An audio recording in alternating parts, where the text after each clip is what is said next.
Emotional eating isn't really about your emotions. The root cause of you turning to comfort foods in times of stress, frustration, boredom, sadness, all those things isn't actually your emotions. It's something else. Hi, I'm Dr. Katie, a plant-based nutrition and food freedom coach. I help people break through their resistance to sticking to healthy eating habits and thrive in mind and body through whole food plant-based lifestyle changes. So if you're an emotional eater, you might believe that when your kids are screaming and fighting and you're triggered and exhausted and frustrated, that you turn to the chocolate or the cookies as a way to cope. Is this you? Let me know in the comments what emotions drive you to the food and what your comfort foods are.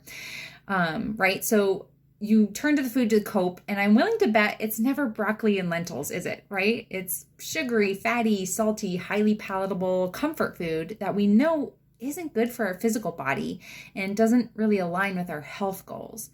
So we know this food isn't healthy. We don't want to be doing it. So why do we keep doing it? Right? Like, how do we stop emotional eating? How do you eat to nourish your body instead of eating to, quote, cope? So first we need to understand the root cause of emotional eating, and that isn't actually the emotion itself. Okay? The root of the problem isn't the fact that you're experiencing the emotion. All emotions, positive, negative, are a normal and healthy part of the human experience, right?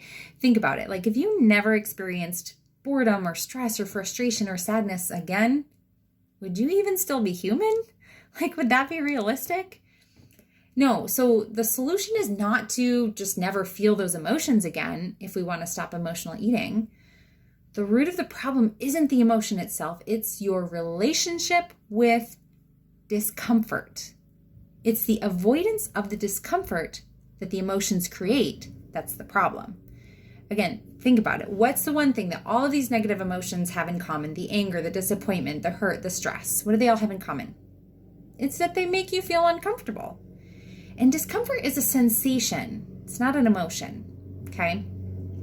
So what's the solution?